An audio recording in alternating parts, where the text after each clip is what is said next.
On a cold morning in November 2001, my future wife and I sat outside of a Target at 5 a.m. waiting to purchase what ended up being one of our absolute favorite consoles of all time. The Nintendo GameCube, Resident Evil 4, Animal Crossing, Legend of Zelda The Wind Waker, Super Mario Sunshine, Super Smash Bros. Melee. Such an amazing console. The console that started the game show. And tonight, the game show crew talks about the greatest GameCube games of all time.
What's up? This is BreakmanX, and welcome to the game show on July 29th, 2026. Quick light turning on there, Jess. Light turning on? I turned my light on really quick. It was my light. Oh, gotcha. I was like, I don't think anything turned on in here. A quick confusing situation there right out of the gate. But yeah, how are you doing this evening? I'm doing well. Yeah. Not too crazy, nothing insane going on in my neck of the woods. No ghosts behind you opening and closing cabinets. We'll see. So I did get the stuff that I need to fix it, but I haven't done it yet. So we might have a ghost appearance tonight. We'll see. Yes. It wouldn't be the game show without a ghost appearance. And how are you doing this evening, Logan? Doing well. It's been a massive grind for the past few weeks. I'm still dead sprinting through this freelance VFX project I'm doing. But next week I'm going on a trip to Colorado, so that's going to be nice. I'll have a little bit of a break. That will be fantastic. Yeah. So, and Daria, how are you doing this evening? I've been working to get through some games and got to see the new Avatar film that was released on Paramount, and I loved it. Oh, nice. I kind of forgot that those were still like around, but they are. There is like a new. And there's a new series coming in October too, which I'm very interested to see. Yeah, I love this. I'm rewatching Korra now because I love Korra. But yeah, no, I finally finished. Oh, not the movie series Avatar, the cartoon series Avatar. The common mistake. Yeah. No, I love the cartoon series Avatar is great. I'm not a big fan of the movie series, but I love the cartoon series. But the animated movie that just came out was incredible. Okay. It was good. I haven't watched it yet. Now it all makes sense. And my news today is related to Avatar. So nice. Well, we're without Jack this evening. I missed him so much that I put his little square up there. So, which I don't usually do, but hey, it happens. But Welcome to the Game Show. We've been doing this since 2002. One of the first video game podcasts ever made. We ran for over a decade, took a long break, and came back in 2025 because we couldn't stay away. I'm BreakmanX, and every week I'm joined by a mix of original crew and new blood to talk about the games we're playing, the news shaping the industry, and whatever else we can't shut up about. If you're into gaming, pull up a chair. You're in the right place. And if you'd like to chat as Maximus Prime is doing right now in the YouTube, just comment below. And if you comment during the week, as people do, I do read them and I will respond to you throughout the week. But if you do it live right now, I will read it on the air. Like Maximus Prime says, hi, I didn't have a GameCube, so I may not stick. You better stick around, Max, because the GameCube is awesome. Like I say, I never had one either. So well, you should leave. No, I only played Wind Waker, Metroid Prime 2, and those are great. That's a lot of GameCube games. You're gonna find out about all the GameCube goodness because GameCube is one of my absolute favorite systems. Like, I have a lot of fond memories of the GameCube in general. The GameCube had a big part in the original show launch. So it is near and dear to my heart. So if you don't have one yet, it's very easy to play these days because if you have a Switch 2, it's super easy. You can just play it there. But also, there is not a very easy to use emulator called Dolphin that you can download to very easily play these games on just about even older hardware. So the barrier to entry on these is actually pretty low. Which is nice. But before we get into the GameCube, we do have some news this week. So Jess, do you want to hit us up there first? Absolutely. So starting off with something that I actually forgot to mention last week. Jennifer English has stepped away from Tides of Annihilation. She was going to be voicing, I think, the main character, but apparently she's having some health concerns, so she had to step down, and they're working on bringing in a new voice actress for that. So I'm hoping that she is doing okay. I know she's been, inhumanly busy ever since the success of Baldur's Gate 3 and then, of course, Expedition 33. So I can imagine that she probably needs to take a break and take care of herself. So hoping the best for her. Another thing that I thought was really interesting for me personally, one of my favorite games on Steam right now is Cult of the Lamb. And they have just launched a Kickstarter for a board game version. So if you are also a fan of Cult of the Lamb, definitely check that out. And then my final little bit of news is kind of video game adjacent-ish, which is that Wizards of the Coast, which is the company that's in charge of D&D and Magic the Gathering, is their CEO has stepped down, or is getting ready to step down, I think, effective September 1st. John Haidt, the president, sorry, not CEO. John Haidt's resigning from the company. He's only been there for 2 years after he left Activision Blizzard in 2024. So that's kind of some interesting. I know there's been a lot of shakeups in kind of the D&D Magic the Gathering world recently. So kind of an interesting move that he's already going to be stepping down. It's saying that he's still going to be working in an advisory role, but they have not announced a new president as of now. Gotcha. Well, thank you very much for your news of the week. I'll go ahead and jump in with mine. So just a couple things this week. Xenoblade Chronicles 2 has arrived on Switch 2, giving the JRPG some new life. That's actually the one I've liked the least, so maybe I need to replay it. I don't know, but has some updates, looks better and all that for the Switch 2. Xbox backward compatibility on the PC launch. Jack mentioned it last week, but Xbox classics like Blinks the Time Sweeper.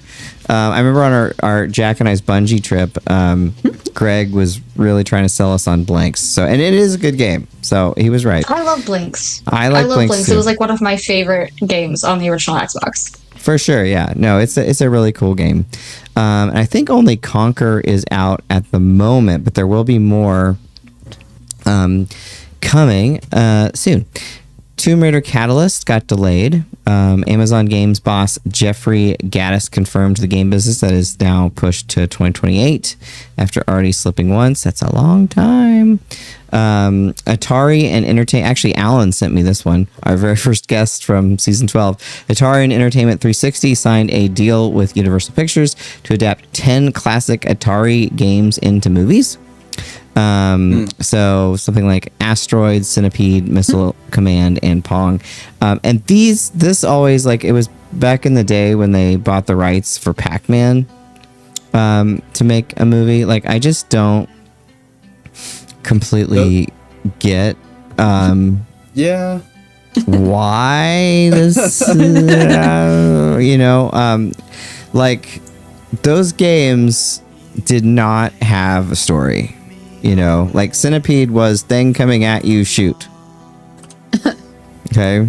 And it was great. Like, at the time, it's wonderful what they pulled off with that hardware, and it pushed everything forward. But like, an hour and a half movie is going to be based off of that. And I imagine it's going to be greatly expanded and, all that. Penny Arcade made a pretty funny comic when they bought the Tetris rights years ago, which I don't think ever ended up actually becoming a movie. There's a Tetris movie on Apple TV Plus. It's actually pretty good, but it's not like the game. It's about like the origins of making the game. that is a really, I actually really like that movie. And maybe that is what the rights were bought for. But when it was originally bought, we were thinking more like, a movie where blocks were falling at you. Yeah. So I don't know, but that is a really good movie if anyone hasn't seen it. It's a very spy thrillery version. All right, Daria, hit us with your news. So, Avatar Legends, the fighting game, released on July 23rd. Right now it's on Steam, PS5, and Nintendo Switch. But the Xbox version got delayed till sometime before like September 3rd. But the physical versions, which I do want a copy of, will release on October 28th. But essentially, it's like a 2D fighting game that uses like the animation style of like the series, which is super cool. Like from characters across the Avatar franchise. So it features crossplay, so you can play across different consoles. And then they also plan to add more characters as well. The year one pass will come with 5 characters. And the fifth of those is one that's actually going to be voted on by those who pre-ordered the game digitally.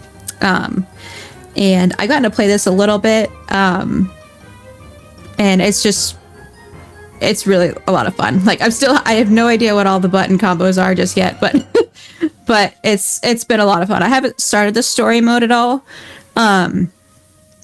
but I will say, like, that a character from the new Avatar film will be added as a free character in the fall.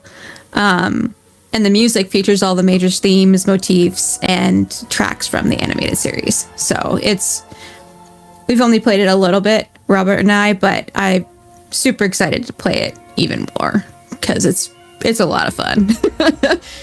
Especially as you're discovering what buttons do which things. They better add the cabbage guy. Oh, Korra. And yeah, I primarily really like playing as Korra. There's also so Aang. There's Aang and Korra, and then there's Avatar Aang, so like in the Avatar state, and then Nightmare Korra in the Avatar state. Nightmare Korra is like, I do like playing as her, but she's a little bit more tricky, I think, in my opinion. But no, I'm excited to play more. There's online play as well. Well, I already said that, but yeah, no, I just, especially as somebody who loves the series and the characters, being able to kind of like interact with it in this way, I think is pretty fun. Cool. They better add the cabbage guy. Yeah, I'm gonna have to check that out. Oh, sorry, go Logan. I keep talking over you. They better add the cabbage guy. So right now, the 5 characters that they're going to add. Well, the 5th one we don't know about, but they're going to add Bolin, Ty Lee, Lin Beifong, and Iroh. Yeah, that makes sense. And so, but the ones that are kind of up for that 5th character, people are voting across Tenzin, Kuvira, Amon, King Boomy, and Asami. So, Zahir is already in one of the playable characters. So, I have you to thank for even like watching that series. So, speaking of series, did anyone see the X-Men 97 episode, the new one today? Not yet. I'm planning this weekend. I was supposed to last weekend watch them all and get caught up, and then things happened. So this weekend is the plan to watch everything that's come out so far. Okay. I haven't actually seen X-Men 97 yet. I'm kind of going through Avatar right now for reasons, but I'll do that next. There you go. Yeah, it's really, I won't give any spoilers, obviously. But they've all been great. Today was just another awesome episode. So,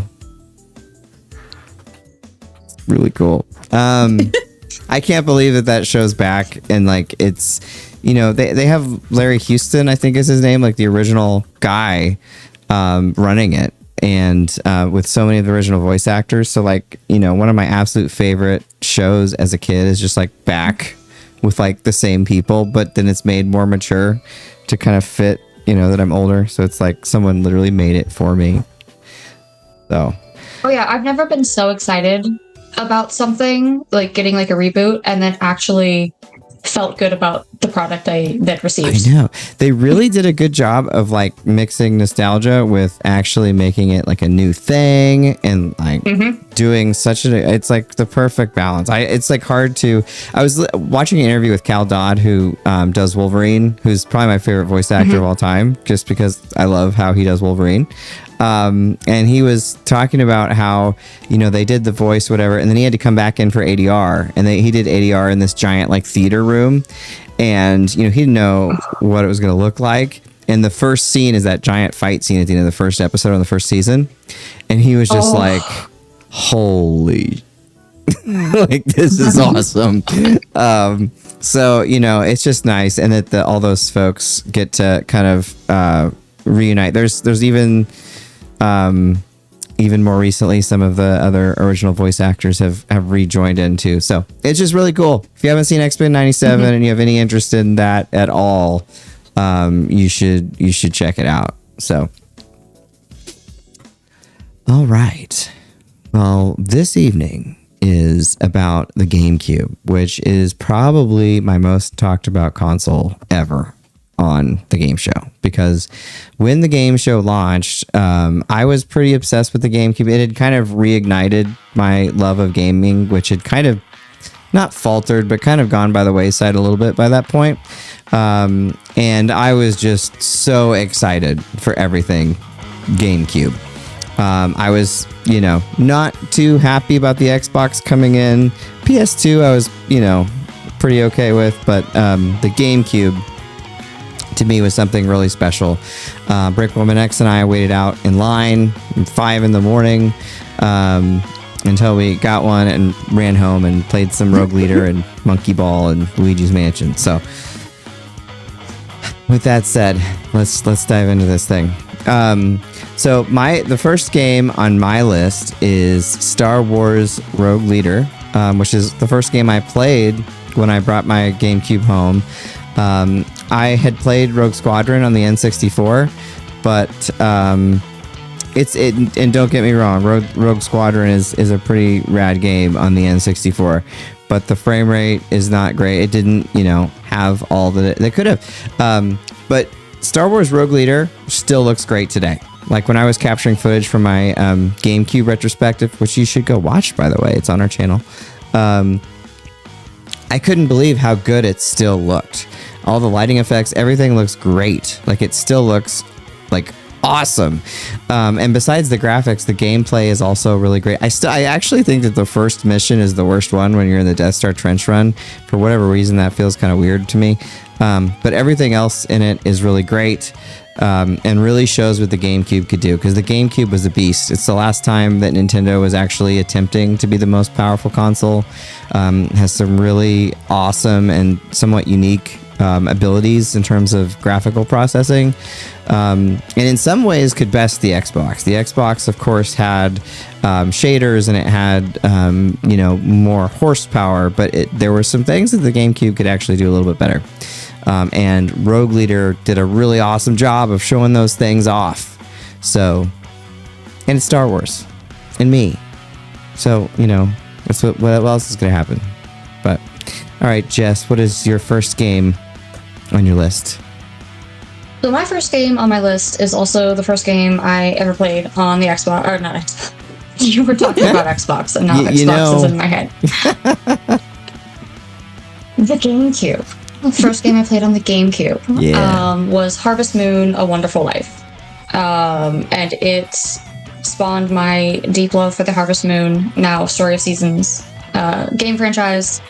And I remember just being like really just taken in by it, because at that point, like, all the video games I'd ever played were very like action focused, and that was one of the first ones that was ever just like, oh, you just like exist and live your life, and the characters aren't just like, the NPCs aren't just people that are supposed to give you like quests or something. They're actually supposed to be people that you develop relationships with, and like you can get them to like you more, and like things change.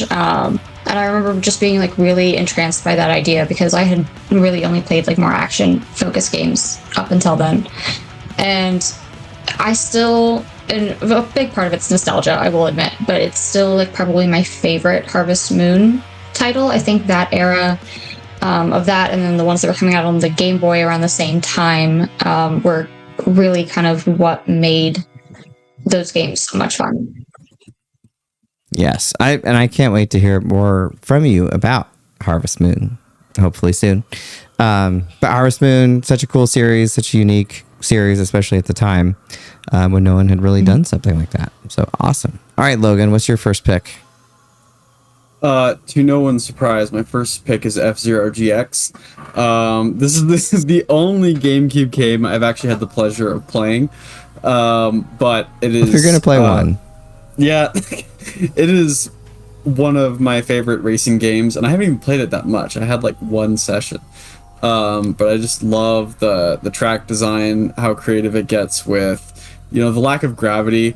I mean, F-Zero GX did it before Mario Kart 8, and did it even more awesome in a lot of ways. Yeah. That game is just awesome. That is the word to describe that game. And kind of like what Break said, it also still looks really good today. Like all the animations and the textures, like they're a little low res, but they just feel juicy. They feel nice. Juicy, I love it. It's juicy graphics. It's a technical term. I learned it in game design school. Awesome. I love it. It sounds great. Mm-hmm. I want juicy graphics. Oh, yes, you do. No, great choice. F-Zero GX. F-Zero original is fantastic. Still my favorite, to be honest with you. But and there's an F-Zero game for the N64. I think it's F-Zero X without the G. Mm-hmm. It's actually pretty good too, and it gets 60 frames per second on the N64. So that's impressive. That took some doing. And the thing about all these games is you do feel like you're going fast. Like you feel like, like my Sonic shirt I'm wearing today says "Gotta go fast." F-Zero always makes you feel like you're going fast, and I think F-Zero GX does the best job at it. And it took Sega, to make that game as well. So I hope that we have a new F-Zero at some point. It's been way too long. It's literally been 23 years now, I think. That they could come up with a new idea. Oh, absolutely. Even if it's not like an incredibly new idea, I think it would just be worth it with the graphical leap we've had since then to do it again. Mm-hmm. Yeah. I love Miyamoto, but like sometimes there's like an obvious bit of money he could grab, and he's like, no thanks. I just, because like it's a racing game. I love story and everything, but like let's just go fast and make it look really nice. Yeah. Even new track designs and stuff that we haven't seen in F-Zero yet would be welcome. Like that'd be enough. Just and some new great graphics, music, new tracks. Yeah, and some great music. Some great music. All right, Daria. So this one, like I haven't. So I never got to actually play a GameCube. So I don't really have a library of GameCube games to pull from. But I will say that the first time that I played Smash Bros. Was with a GameCube controller. I can't remember. I think Tangential. I actually can't remember. I know it's a GameCube controller, but I can't remember if the friends that I was hanging out with, if they were actually like playing it on the GameCube. I can't remember that or not. But that was the first time that I was introduced to Smash Bros. Was a bunch of friends who really were competitive with it. Well, I would say that the GameCube controller is definitely a great way to play all of the Smash Bros. Games up to the present. I did want to catch up with the chat. It's been a little bit. So Ace is here. Hey, Ace, how's it going? I don't think a console quite blew my mind at the time the way the GameCube did. Seeing and playing Rogue Squadron 2 on a demo kiosk brought me to get the system Christmas 2001. I have to say, I mean, the GameCube did like blow me away. I mean, technology. I mean, I even thought the discs were cool. I have that like weird video of me from 2001, like looking in the disc because I thought it was neat that the discs were small. But that also had a practical purpose that made the loading times faster because it didn't have to do such wide seeking. I'm right there with you. And to this day, no matter what type of display I hook the GameCube up with Rogue Squadron 2, it holds up. It sure does. And it's too bad that the sequel to that game, they did so many on-foot missions that just weren't that great. Max says, I wanted to play Super Mario Sunshine and Luigi's Mansion. I have them now, and I still have a Wii with controllers, so I can play them. Yes, the Wii was nice that you could pretty much play all those. Addy Sensei, hello. I don't have the GameCube device, but the one I enjoy the most is Raider G. Too bad the localization got canceled. Actually, I haven't played that. I should check it out. Maximus Prime said Resident Evil 1 remake was introduced on the GameCube. Yes. Oh my god. I think that's got to be on Jess's list. Yes. Oh, absolutely. Okay, I thought so. Yes. I thought so. I didn't put it on. I didn't even look at your list, but I didn't put it on mine because I knew it would be on yours. But that was like a crazy thing because Nintendo at the time was really being attacked for being kiddie, and so Capcom and Nintendo came with all these exclusive games. Resident Evil 4 ended up being one of them, but also you have the Resident Evil 0 game and Resident Evil 1 remake, which look amazing. Like they looked so good. Yeah. I would have loved to own Kirby Air Ride. You know, Kirby Air Ride. It's not as much fun as you think. I would really like to love that game. I've tried it several times, and as much as Sakurai thinks it's great, it must be a flaw in me. I don't know. Have you tried his new one? I have not tried the new one yet. Mostly because I wasn't a fan of the other one. The other one actually like makes me nauseous. There's something about it that makes me like physically sick to my stomach. Sure. I don't think he actually developed the old one. He didn't do the old one? Yeah, no, I think he just liked the old one so much that he had ideas for the new one. Oh, yeah, because he really likes it. I saw an interview where he was talking about how much he likes it. I don't know. Could be a flaw within me. It was supposed to be an N64 game, and it got pushed. But, So, all right. My next GameCube game. And these aren't necessarily in order of, like, how much I love these games. And it would be difficult to do that, to be honest with you. But the next one I'm going to talk about is Metroid Prime. Metroid Prime, again, I remember very clearly when they announced that the next Metroid game was going to be a first-person shooter, which at the time I especially was not really a fan of first-person shooters. I loved the Metroid series. I couldn't imagine it going that way.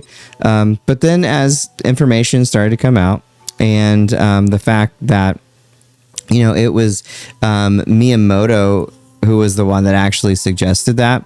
I ended up coming around to it and getting it pretty early on for the show. And I love the original Metroid Prime. I still think it's the best one of all of them. And it's really great to just be dropped on an alien world and be able to explore. It's not they called it first person adventure at the time, not first person shooter, and I do still think that holds up because it is mostly about the adventure and not really about in the exploring and not really about the combat. But I will always love Metroid Prime. The atmosphere in that game is like ridiculous. You really do feel like you're alone on another planet. And, you know, going back to the graphics for a second, like the graphics do hold up on that one too. The remake is a great way to play it. One of the better, if not the best, remasters of a game. So if you haven't played it, play it on that. It's a fantastic adventure. So go to Talon 4, hang out for a bit. Shoot some aliens. It was the year of shooting aliens. So, Yep. all right, Jess, what's your next pick? Well, I feel like since Maximus brought it up, we might as well just go ahead and get into the Resident Evil 1 remake. What can I possibly say about Resident Evil 1 that I have not already said a million times? It was similar to Harvest Moon. It was the first time I'd ever played like a truly like scary game. Like I played ones that were like meant to be like a creepy vibe, but that was the first time I ever played a game where I'm like, oh no, this is terrifying, in the best way. And I've not stopped playing horror games since. It looked so good, and the tension throughout the entirety of it is so amazing. It's such a good remake of a game. I think it's one of the best remakes of a game. And I still, like, I don't even necessarily want another Resident Evil 1 remake ever, because I'm like, that one did everything it needed to do. It is. It's so good. And like, I'm pretty sure I have to go back and listen, but I think that was the game that really made Richie want a GameCube back in the day, because it took a little bit to convince him, but once he saw the Resident Evil 1, like how amazing it looked and everything, he was down for it. So, and I agree with, I mean, they did release it on Steam, and the only kind of cool thing I still like the original the best, but the cool thing about the Steam one is there is like a patch that you can apply. And it basically makes all the textures up-resed. And from what I remember when I read about it years ago, or a year ago, I don't know, a while ago, the guy apparently like took photos of the same places that they used to get assets from the original. Like the fans were pretty painstaking, about doing the textures in a higher res. So pretty cool. We've got a couple comments here coming in.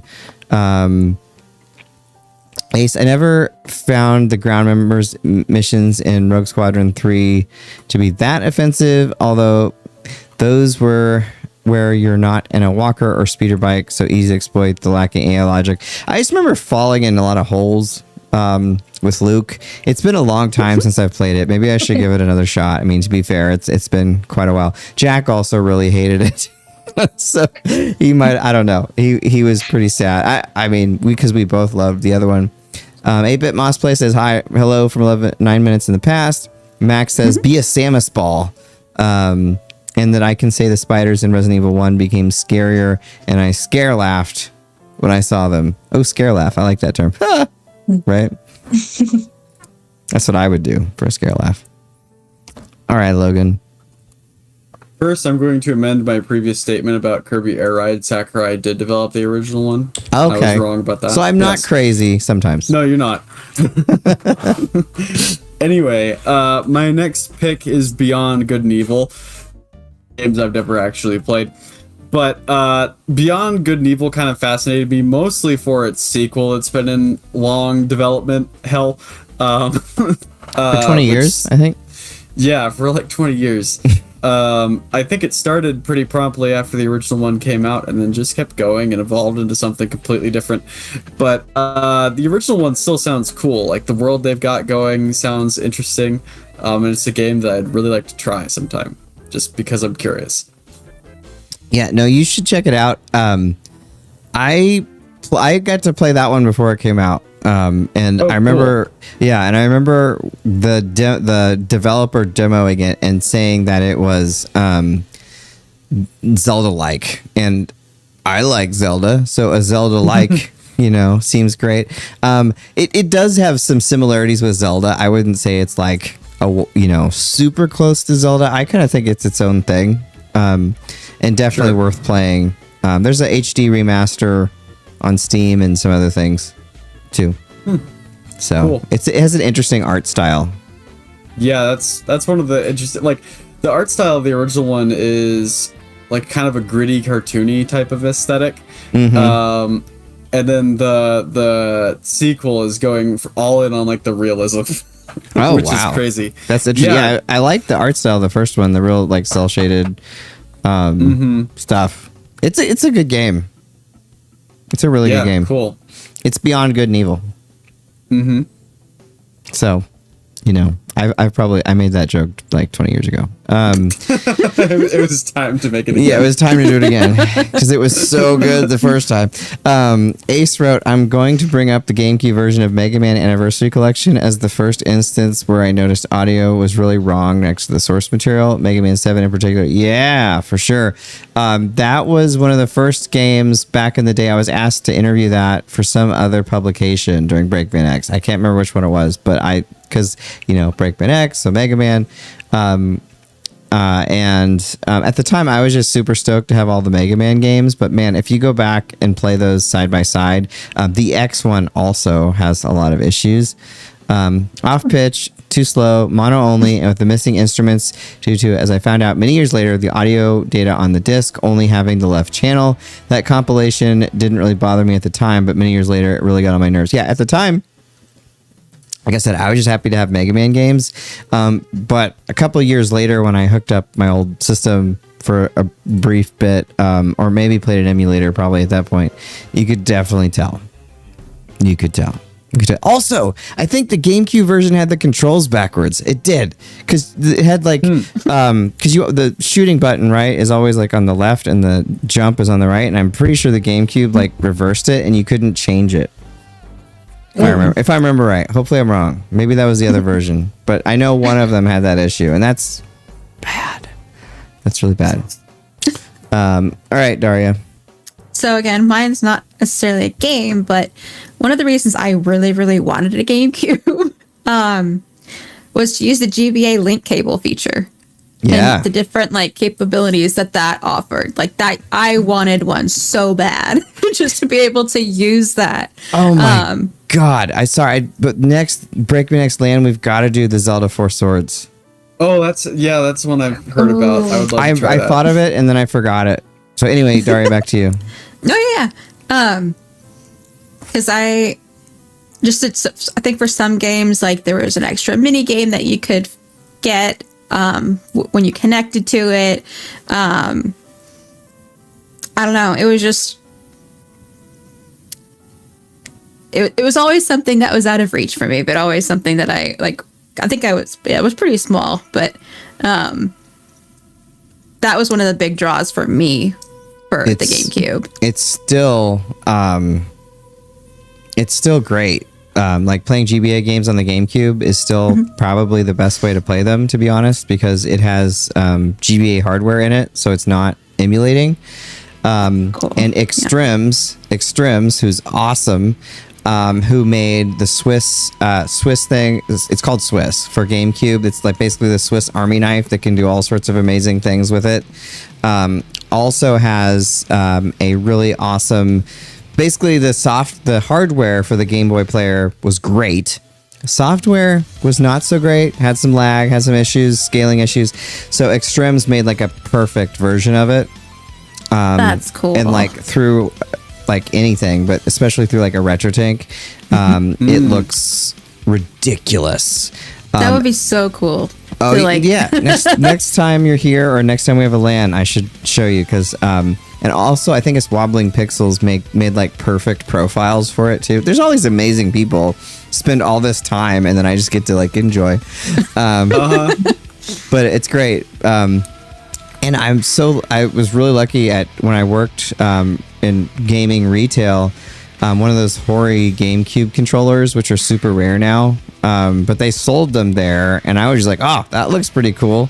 But it has a D-pad, so you can play the GBA games really well on it. Oh, nice. That's cool. So It's fun.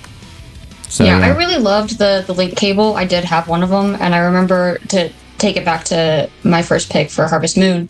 They also released a Game Boy game, Friends of Mineral Town, and you could connect it, and then characters from each game would like show up.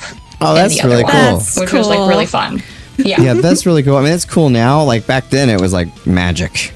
It was so cool. Yeah. But yeah, next time we're all together, we gotta play. I meant to bring up the Four Swords thing. The only time I've played it is with Jack and the gang from back then. But it's so you have to have 4 GBAs though. So right. Jack would I have do to. not own a GBA, but We I would be able to want a scrounge up GBA. enough because I have a Okay. couple. I have 2. Okay, so we would have because I have at least 2, so we'd have 4. But it's because. Well, because what's cool is like you connect your GBA into the GameCube, and so like as you connect it to the GameCube, you're playing on the GBA, and so like if you go into a house or you go anywhere, you look at your GBA screen, but then when you go out back on the main screen, you look at the TV, and so it's just really cool. I don't know. Awesome. I thought it was really cool. The other folks in the group thought it was kind of neat, but not quite as cool as I did. So we'll see. We'll see what your mileage is. Wii U. Yeah. Yeah, it was Wii U before Wii U. By the way, did you see Miyamoto said that they want to do like something Wii U-y again? You know, Yeah. Yeah, he just randomly said it. the Wii U got too much hate. Oh, I love the Wii U. Yeah, it was in my opinion, that was all marketing issue Yep. and naming.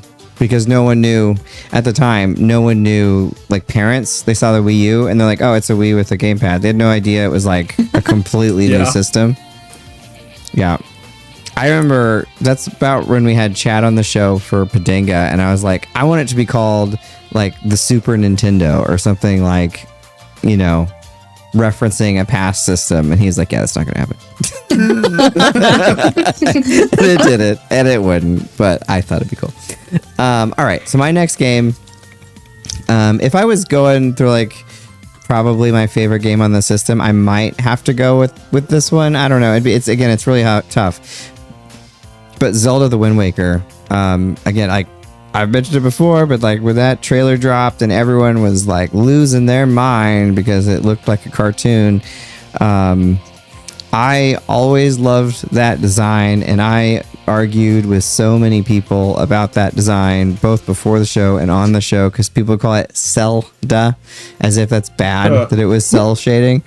And I still think the graphic style holds up today. Like you could see up here, you know, Link looking grumpy up there. Like that still looks fine. You know, so I think it really, really works. And Wind Waker, even beyond just the art style, I think is one of the better Zeldas. It's really hard for me to rank them. At some point in the future, we're going to do a Zelda retrospective. But we all have to have time to play them all. So, you know, 5-10 years or so. Maybe the next reboot. I don't know. But yeah, Wind Waker is one of the absolute best. It's great throughout. I, at the time, liked it better than Ocarina of Time. But part of that is, I think during the N64 era, I was really pining for 2D games. I look back on Ocarina with lots of love now. But Wind Waker is great. Great all around. If you haven't played it, you should check it out for sure. All right, before we move on here, there's some more chat going on we should catch up with. Okay, so A says yes, the buttons were flipped.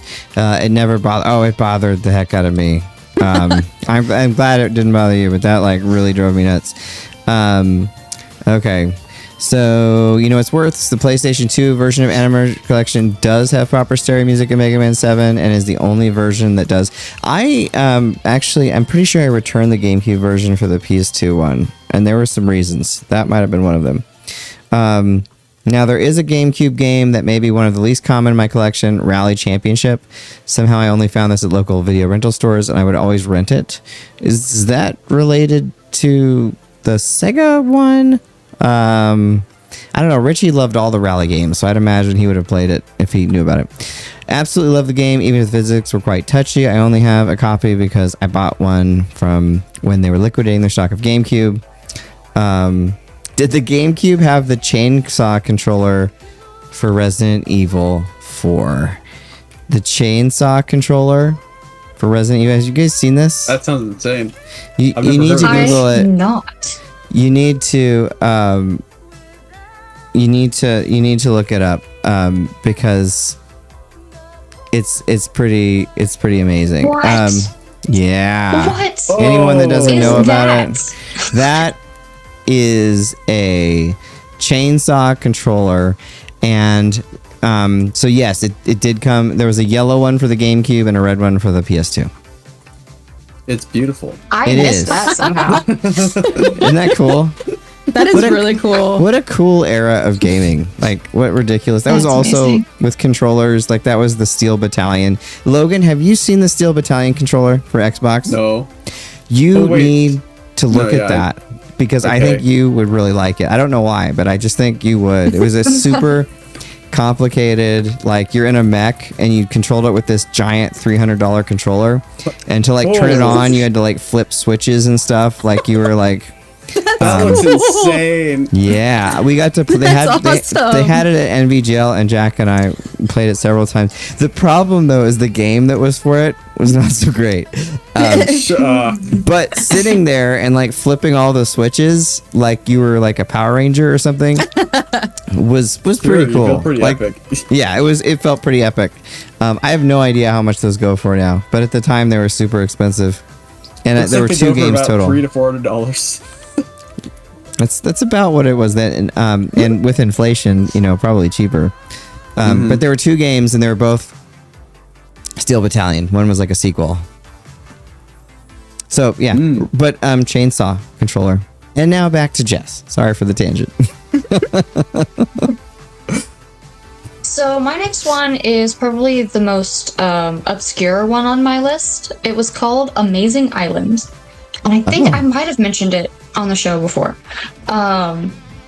Essentially, your character shows up on this island that's like being taken over by this evil something or other.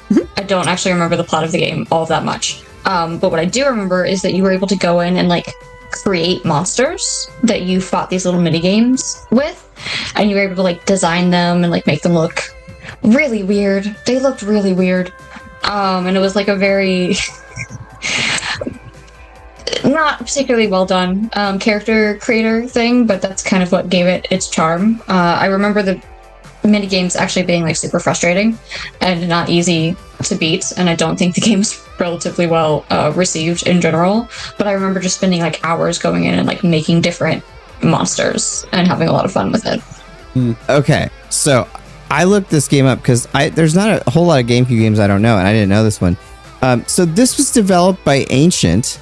Ancient is one of my favorite developers. That's Yuzo Koshiro, the master game composer who owns this, and he composed the music for it. And Hitmaker. The music was awesome. I would, yeah, with Koshiro on board. Now I gotta play this game, Jess. Whoa. I have no idea how it would hold up now. It's okay. But I remember enjoying it a lot. Like if Ancient is involved and Yuzo Koshiro did the music, it's at least gonna be good for that. But that's crazy. I didn't know. It got a 59%. That feels about right. So Frankenstein meets Pokemon meets Mario Party. Is how it's kind of. I don't understand the Frankenstein part. But the Well, other it's two, because you're like merging together these like monster things and okay. like bringing them to life as your creations. That it's weirdly very accurate description, actually. No, I will definitely have to play this game because Ancient, that's crazy. Like Ancient has developed some amazing games. Sometimes You'll have to get reviewers are back to wrong. me. I'm very curious. Yeah, I'm gonna. Because I've never met anyone else that's ever played it. So I'd be curious somebody else's opinion on it. That's really cool. I wonder if folks in the chat, anyone out there played Amazing Island. It's probably going to be a couple minutes before they catch up, but let me know, because it is ancient. Yuzo Koshiro. I wonder if Jax played it. All right, Logan. Yes, so my next one is going to be Pokemon XD Gale of Darkness, which also never played it. But I just remember being into Pokemon and then discovering this Shadow Lugia thing and being like, oh, wow, I really want a card of that, because I was into Pokemon cards at the time, so I didn't have a game console. And I don't think they ever made, I think they made like one card, never found it. But that game was always kind of interesting to me, just because I like Lugia, and having this like weird Shadow variant as like the title legendary of a Pokemon game was interesting. I didn't really understand that it was kind of a different style of Pokemon game either. I just thought it was this like unique like variant of the same gameplay style. So it's one I'd like to try sometime. Awesome. Well, now that I like don't remember Pokemon. Ooh. We got to get you to try this afterwards, because it is a very different style. I didn't play that one as much, but it's a kind of sort of sequel to Pokemon Colosseum, which I also have on my list, which I played a lot more. And it's a very, very, very different vibe to the traditional Pokemon game, which I enjoyed. Well, I have been having so much fun playing Pokemon Crystal that now I'm like, anytime Pokemon come up, I'm like, I like those games. Such a turnaround from One of us. I've played a whole one now. Well, half of one, or a fourth of one. you got like 3 matches, so yeah. Oh, you got a ways to go. Get you a little bit further. Yeah. You got 8 of those and an Elite Four to beat. But from what I've played, what I've played so far, right? From what I've seen so far, it's really good. If you haven't checked out Jess and Break Catch 'em All every Tuesday, Jess has been guiding me through Pokemon as I've never played it before, and has basically turned me into a fan. And we just caught a Poliwag. No, nice. So, feeling pretty good about that. All right, Daria. So I'm kind of flipping this back on you guys. If you could each recommend one of your favorite GameCube games that I should play first, what would that game be?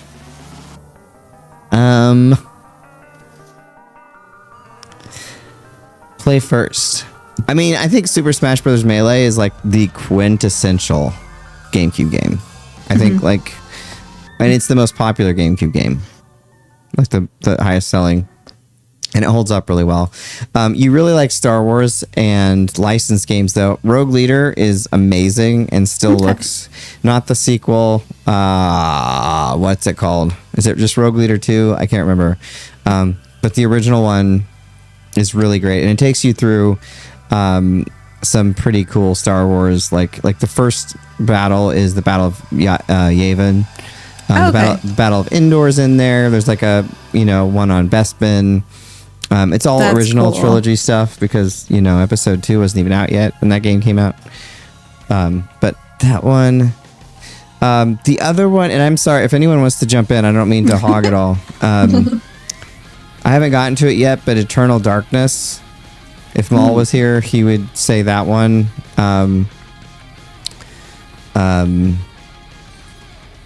It's my turn next, so I'll talk about I'll skip. Oh, that actually is the next one anyway. So when we get there, I do want to throw my game in the mix real quick. What I think she should play, and this is the one that I would recommend to everyone because it's my favorite Mario game. Paper Mario: The Thousand Year Door. Oh yes, okay. I stand behind that. I stand behind that. It's a great game. It's really good. Awesome. The writing's great too. The art style is super fun. The battle mechanics are super fun. I do just also there's just something about you, Daria. I feel like you will really love it too. Cool. And there is a remake for Switch. Okay. Yes. So that's also very accessible. And the remake, awesome. I haven't played I own it. I haven't gotten to play it yet. I haven't played it yet.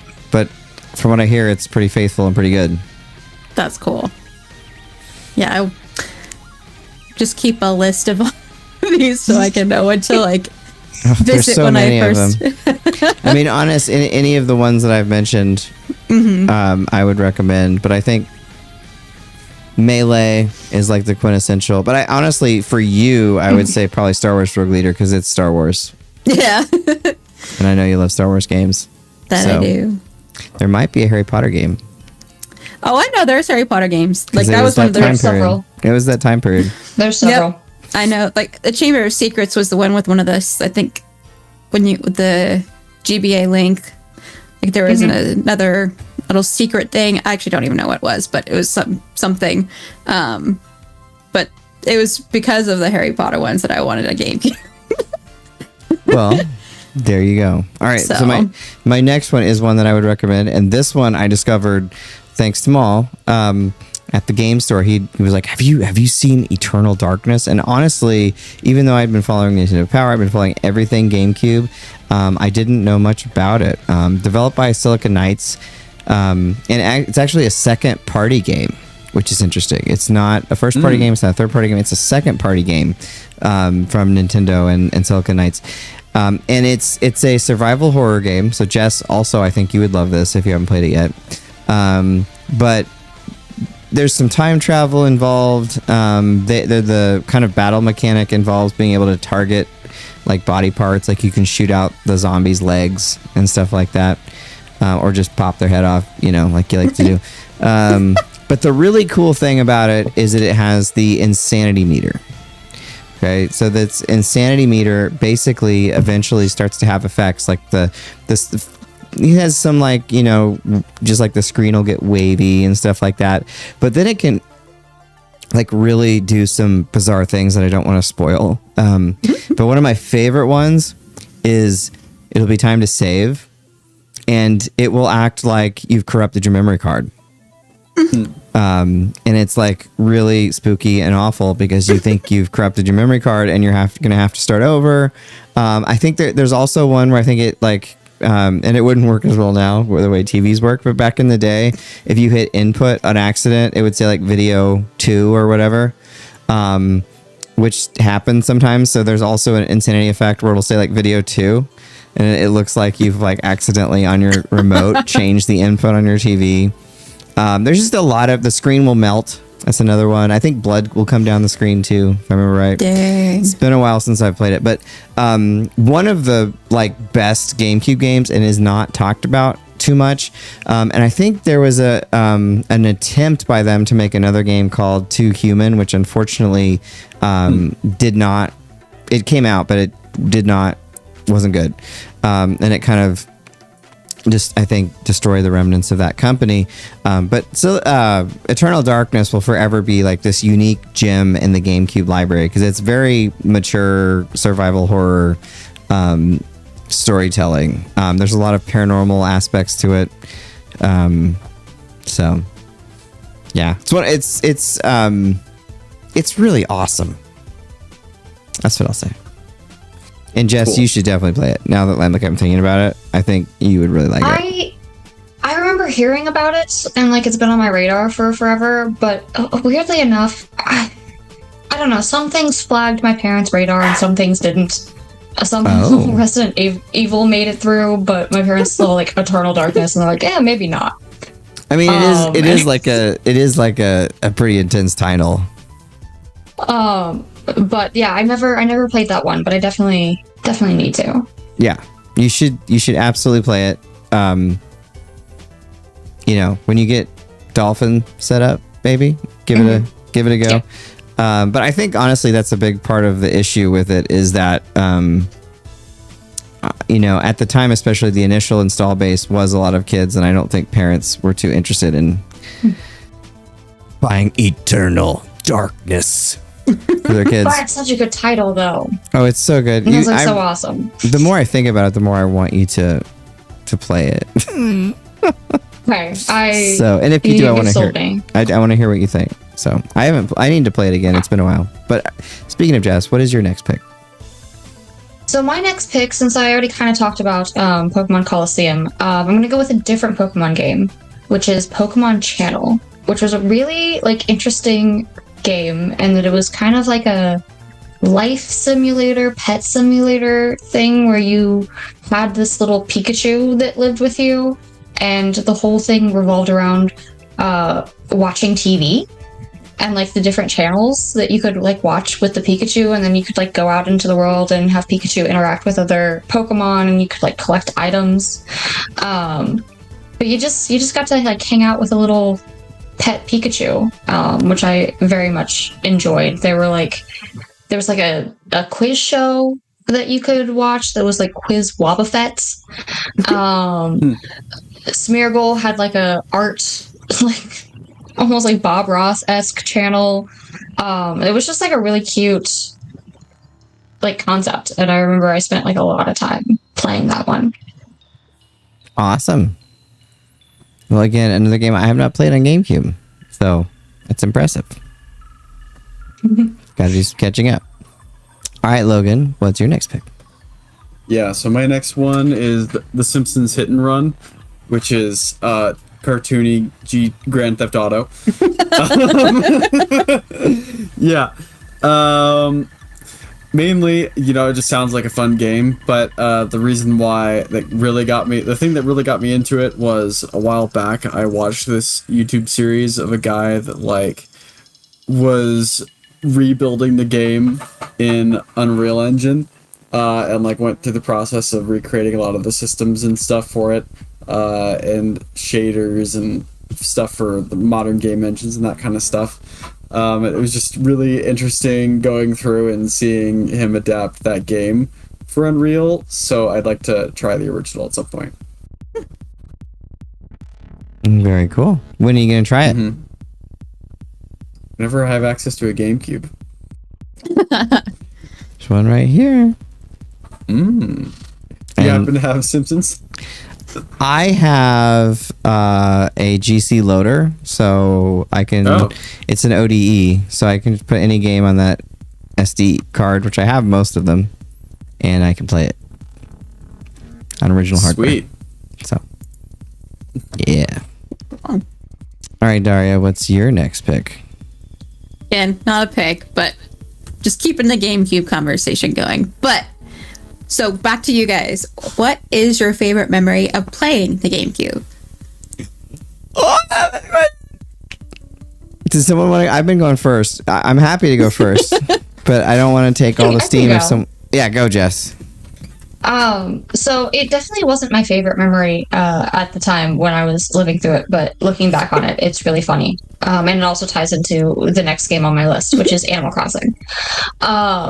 So in the GameCube version of Animal Crossing, the villagers and everyone that you're interacting with is a lot meaner than their New Horizons counterparts.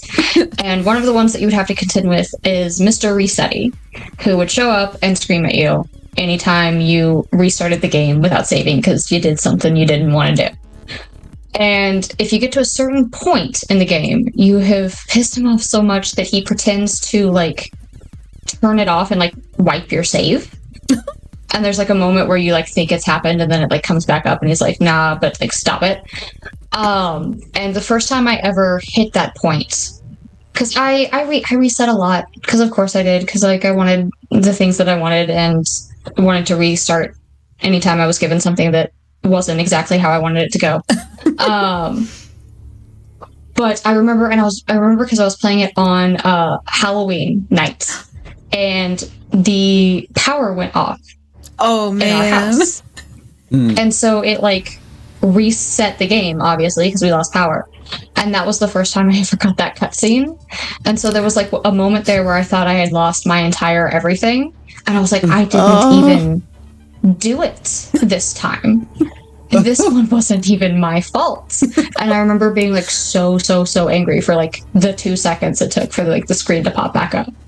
And then I literally it made me so mad that I shut the game off immediately, and I didn't go back to it for weeks. Oh my gosh. That's a super intense memory. It was so mean, and it's so funny in retrospect, and I wish games were still that still had that much attitude in them. Because now everybody's just super nice on Animal Crossing, and I don't know, it feels like it lost some of its character. It did. It's not as cool as it used to be. Oh man, it's really hard for me because I have so many like amazing GameCube memories. I'm gonna have to go with that first day though. The first day getting it, because like rushed home, and like my dad or my parents were like, all right, it's time to go to church. I'm like, I just got a GameCube, dude. So like, basically like setting up the game. And that first day I set it up in like our main living room, which was kind of a no-no for video game consoles, but I just wanted to see how cool like Rogue Leader would look on that TV that day. But setting it up with BreakmanX and kind of, starting up that Star Wars game was like ridiculous. Like I couldn't believe that that quality of graphics could be done at home. Like it was really astonishing how good it was, and it was such a giant leap over the N64 that it was really, really amazing. And the rest of the games that day, like Luigi's Mansion was a game like I was like, why aren't they doing a Mario game? It was kind of befuddling to me, and it didn't look good to me from what I had seen on the magazines. Like the graphics look good, but playing it that day, like I instantly fell in love with it. Like that game has such a great ambiance and has such a great world, and Luigi's funny, like like that's so funny and cool. And then like the whole I think I scared Logan away. Ghostbusters, the whole Ghostbusters thing. I loved Ghostbusters, and I was catching ghosts with Luigi, so it was great. So I was totally wrong about that game. It was awesome, and I think that's on Jess's list, so I won't say anymore. Mm-hmm. But Logan really hates it, apparently. Looked like he froze there for a sec. Yeah, Logan, you doing okay? You going into like a portal? My internet seems to be struggling. It's just funny because I'll see like red Logan, and then and then Logan will come back like right there. Yeah. Like he keeps popping it back. It's great. All right. Let's see.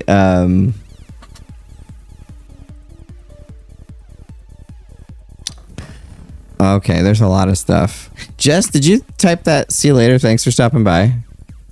I did, yes. Okay, it's totally cool that you did. I just was like thinking I was losing my mind. That I forgot typing something. That's great.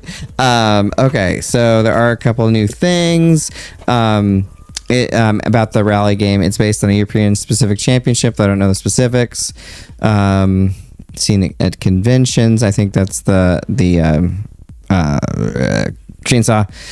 Just looked it up. Rally Championship on the GameCube isn't tied to any specific rally series, although it's mostly PC specific. Prequels are based on a real British rally series. Rallies are besides Mario Kart and F-Zero, kind of the games that I like. And 8-Bit Moss Player says chainsaw controller is crazy. Yes. I thought it was a joke when we read the news. It feels like it should be. Yeah, like Logan.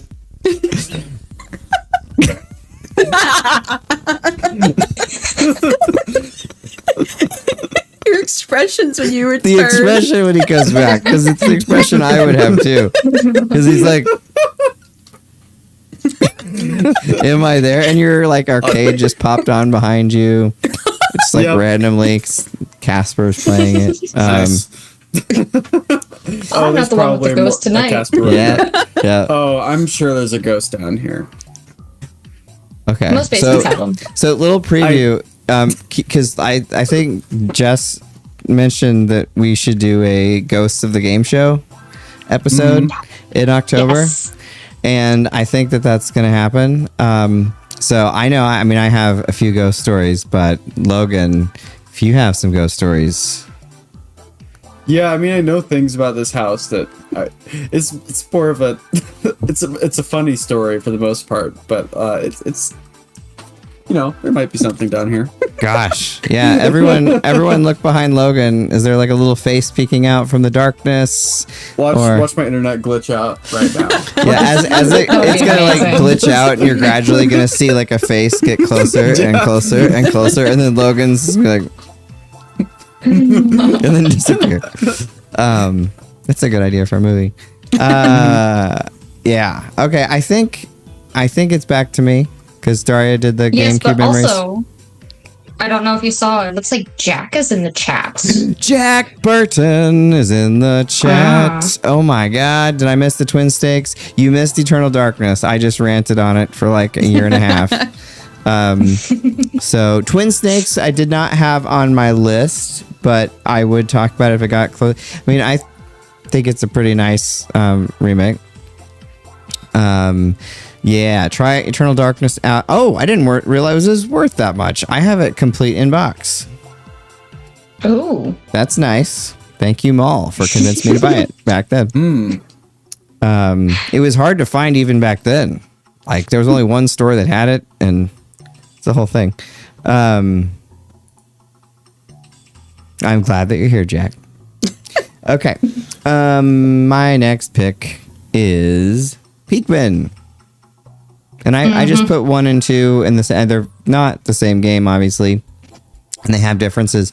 But I did put Pikmin 1 and 2 as kind of the same thing, just because they are kind of continuations. And this, again, was one that started out with disappointment for me, because I saw, Miyamoto is coming up with a new and this was when I really was learning who Miyamoto was and kind of my obsession growing. For Miyamoto, and there's like new IP for Miyamoto, and I'm thinking like, whoa, something like Zelda and Mario and all those amazing things that he's come up with. And then I saw Pikmin, and I was like, was not excited for it. And I might have like returned my first copy of it, which was dumb. I should have given it a second. But I really love both the Pikmin games. The first time I played the first one, it's a little stressful given that there's like a time limit and all that, and your Pikmin die left and right. But now when I play it with the music and kind of knowing everything that's going to happen, it's like a really nice, cozy, chill game for me to play. It's like very relaxing to go through Pikmin.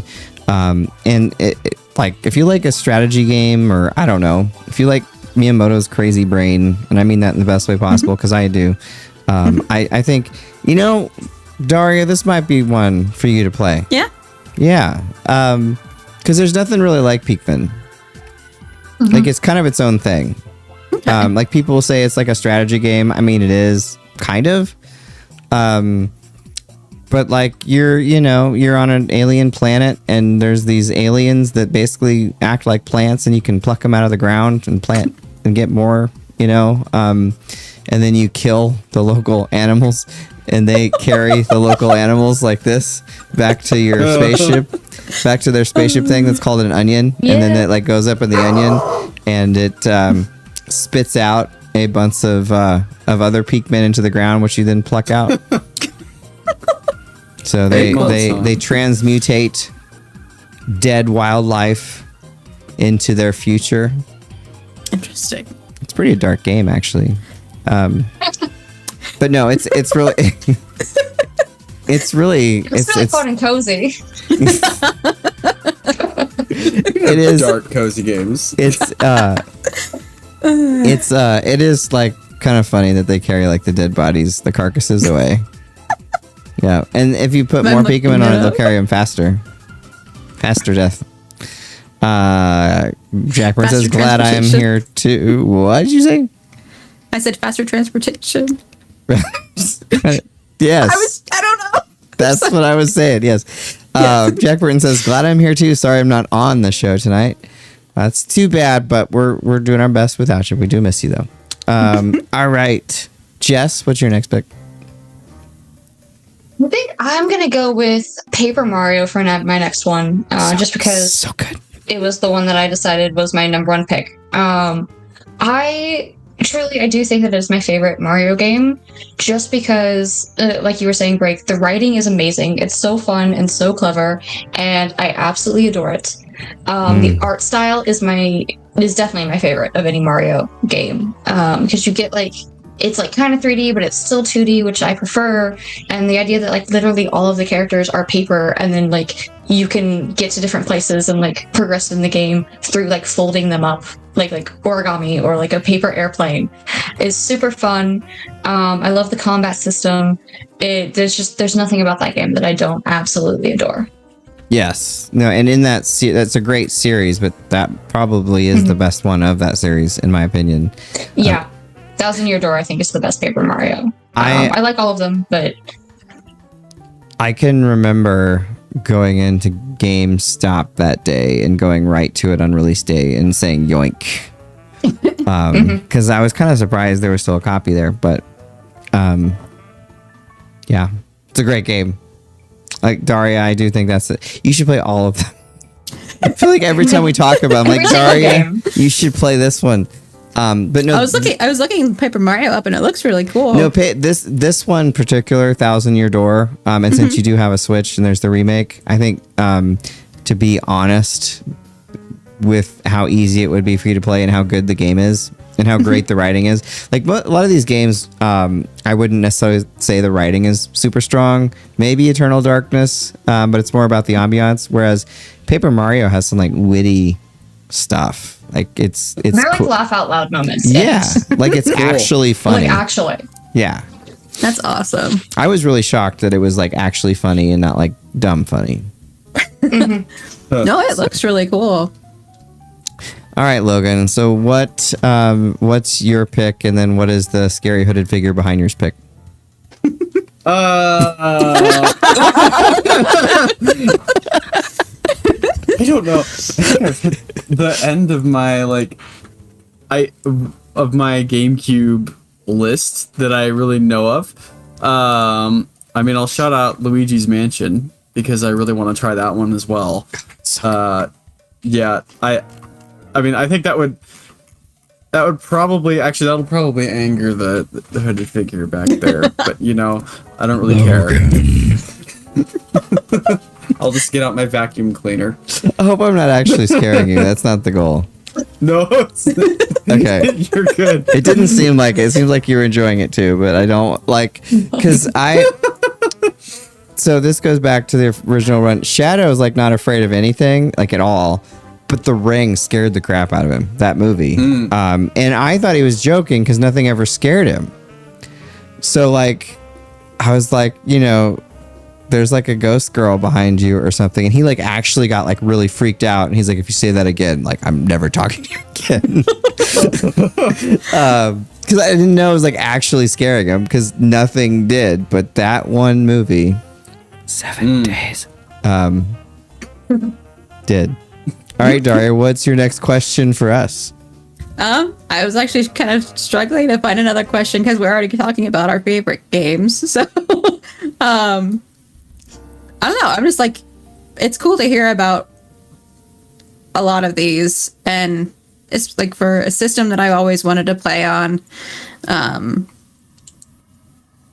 I'm glad that there's like some remakes that I can still kind of dabble and experience it. Yeah. Tangentially through. Well, one thing I would say, especially now with how prices are so nuts for everything, I mean, retro games are and have become bigger and bigger. But there are so many amazing games going back. I mean, I would say the NES days, but like the GameCube, PS2, Xbox generation has some like amazing games. I love the PS2 games. Yeah, and some of which you can't play anywhere else. And now there's so much great technology, like the PS2. If you have a fat PS2, the bigger one, they call them the fat PS2, PHAT. They do. You can put a hard drive in there with like a super cheap adapter. I think the adapter is like $15 or less.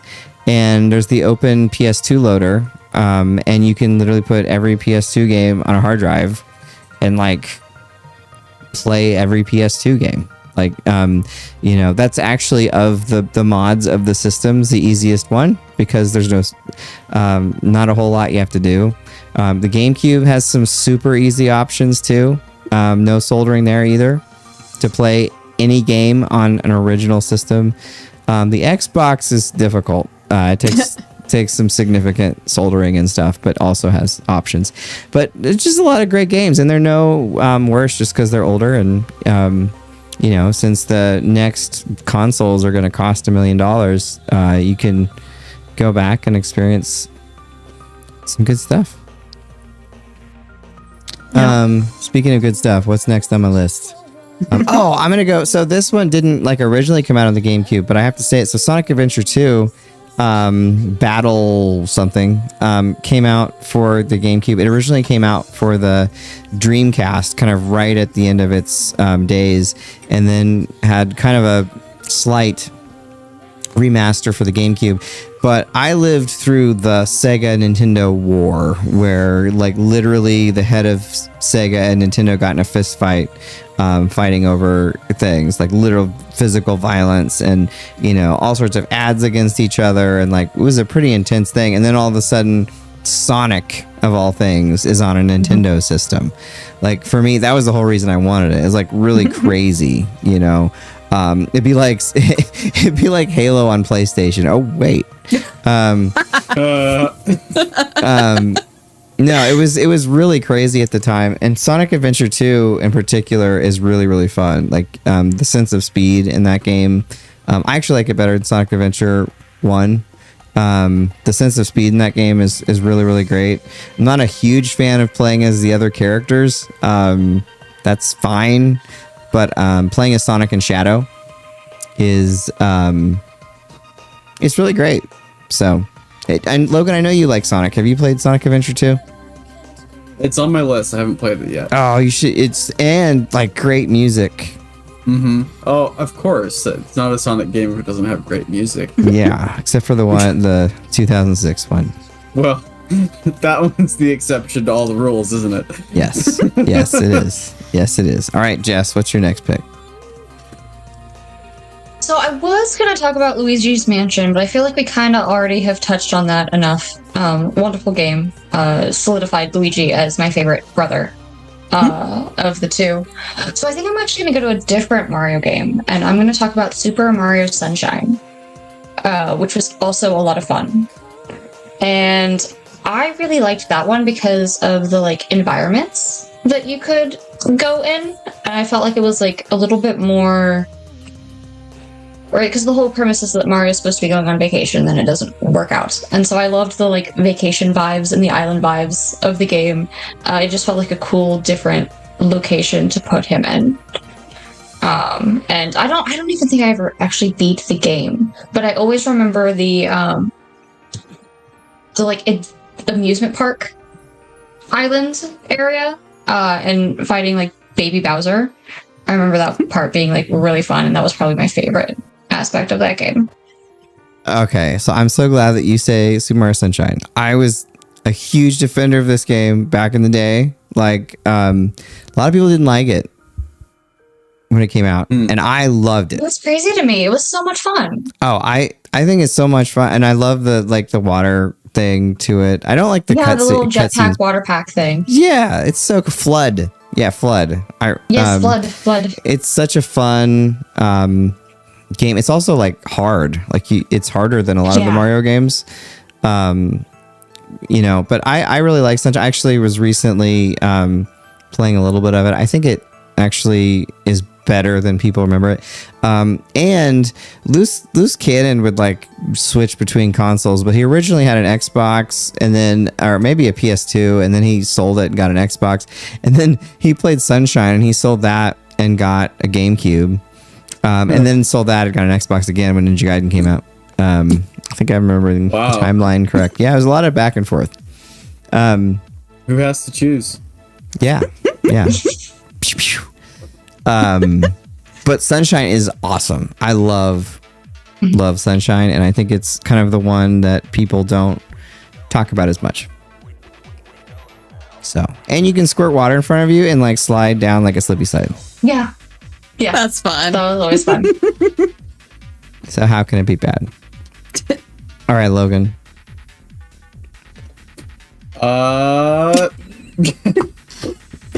Let's see. We can come back. Can we come back?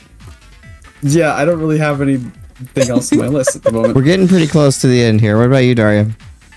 I mean, Any more questions? not at the moment. So the chat here, I think I missed something, but Crystal Madison says this probably when we were talking about something, and then 8-Bit Moss player response with Blazing Lasers, which I love. Did I mention Blazing Lasers? I love Blazing Lasers. It's for PC Engine TurboGrafx. But I don't know. All right. But a lot of these sound like, honestly, there's just like a little list map to go to go down. Mm-hmm. Yeah, and there's ways that you can play all these.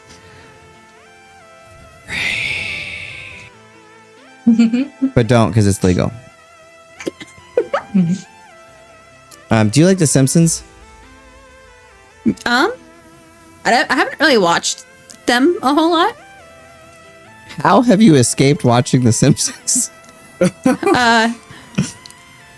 My parents. Oh, okay. Yeah, I get that. See, I wasn't supposed to watch it I haven't either. watched The Simpsons either. Okay, well there you go. I wasn't supposed to watch it, but I did anyway. I like those first 5 or 6 seasons. I really like, and then I kind of not as much for me. Like Jack- I've watched other things. Sorry. I've watched other things like as an adult, but I haven't like explored The Simpsons. Gotcha. Well, Simpsons Hit and Run is probably the best Simpsons game. That's what I was. Jack Burton said, "How many GameCube memory cards did you own at the peak?" I still own them all.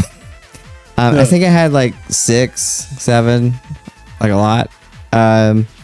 We talk about how incredibly crappy the practice of selling, and yeah, that whole memory card thing was not a fun phase. You can now from 8-Bit Mods get their Mem Card Pro GameCube. They have them for PlayStation as well and PlayStation 2. But it's basically a memory card that you put an SD in. Oh, nice. And so you basically have unlimited storage. It can do a lot of also really fun. Like it'll also automatically back up your saves to Google Drive because it has Wi-Fi on it. So like the second you save, That's awesome. That's awesome. it's pretty cool. And some people have, of course, taken lots of time and made download packs where you can download like perfect saves of every game, which is pretty cool. So you can like, if you want to, experience the unlocks. Or if not, you just hit next on the memory card and then you have like a blank one. So it's a pretty nice little thingy. Okay, I kind of got lost where we were at. We were at Daria. Are we back to me? I think we're back to me. Yeah. Okay. Just don't want to skip Jess. Okay. Oh, Ikaruga. Oh man, Ikaruga. Again, a Dreamcast game, but came to the GameCube. And the spiritual sequel of Radiant Silvergun, although I like Radiant Silvergun better. But still a cool idea where you're switching back and forth between the colors, and whatever color you are, you can absorb that color of bullets. So you kind of switch. It's like a lot of strategy involved. Really fun game. Great music. The front of it has a Japanese kanji on it, and I took it to my Japanese professor, who's like a Japanese expert, and she could not tell me what it meant. So I don't think it means anything. Or it's like, there are a lot of kanji. There's like thousands of them. So it could just be like an obscure one. But I remember I was all excited. I was like, what is this? And she's like, that means nothing. So let down. All right, Jess. Well, I think we're probably about at the end. We are. I We are. feel like I can't end this without mentioning Resident Evil 4. Yes. Obviously. Resident Evil 4. It's so good. I have very conflicting feelings about Resident Evil 4, honestly, because on the one hand, I love the game and it might be one of my favorite Resident Evil games, if not my favorite Resident Evil game. But it did usher in my least favorite era of Resident Evil games, which is where we switched from survival horror to more action focused, which I think was a mistake. So I have some. The game itself is wonderful, but I don't love what it caused in the future. But man, I think I've said it enough for it to be obvious how much of a Leon Kennedy fan I am, and that is just him at his peak. The game's amazing. The gameplay feels so good. Yeah, it's one of my favorite games of all time. Awesome. What a great game. I mean, probably to go out on because it is 10/29.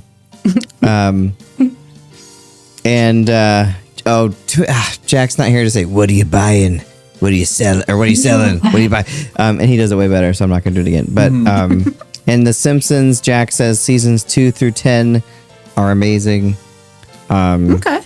Pretty great. I mean, and really what ushered in like the adult animation, stuff that we have today. So I don't know. I saw some of the recent seasons because the kids were watching them, and I was like, it just doesn't have the same stretch too far. Yeah, it's just not. It doesn't have the same biting because the earlier ones have like some really good like social commentary stuff. And to me, like the newer ones just seem very bland. But with that said, it's about time for us to start heading out. So, Jess, what are you going to be doing this week? Hopefully X-Men 97. That is the goal.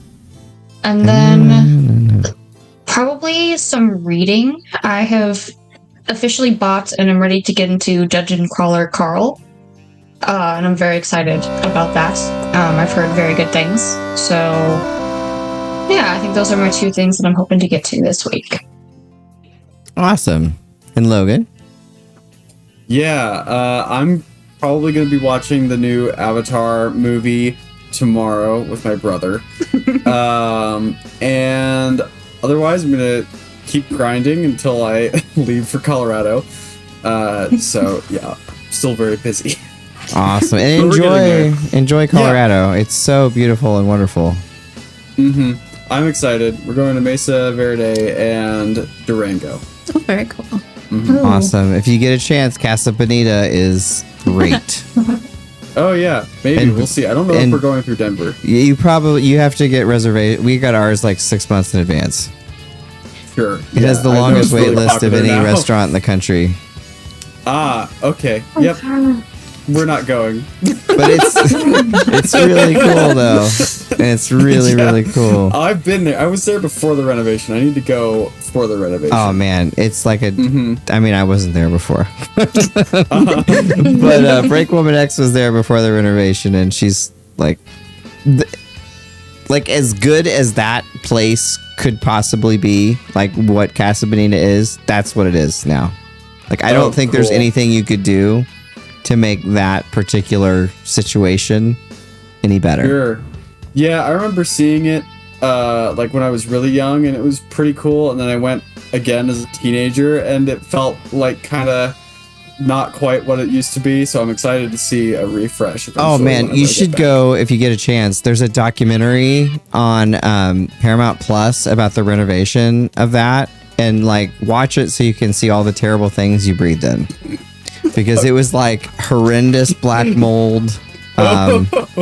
The divers were coming up like by exposed wires. Dang. Yeah, it's like super awful how badly it got. Because when the original owners sold it, like the next people obviously didn't care at all. Yep. So, all right, Daria, what are you gonna be doing this week? So I did officially finish Alan Wake 2. You got to talk about that with Jack next week. Yep. And so I'm going to make my way through the DLCs this week. I've also started playing a little bit of Black Flag. Yep. They're resynced. And yeah, I'll just say the Avatar Aang was so beautifully animated, and I already want to watch it again. So Awesome. Well, I'm going to go into a cryogenic chamber until the next X-Men 97 episode comes out because I'm having trouble waiting. this week. I have been like reading comics again, which I have not read comics in a very long time. Kind of like right before I go to bed. It's like a nice little before bed, relax thing. But with that said, I'll see you same time next week on the game show.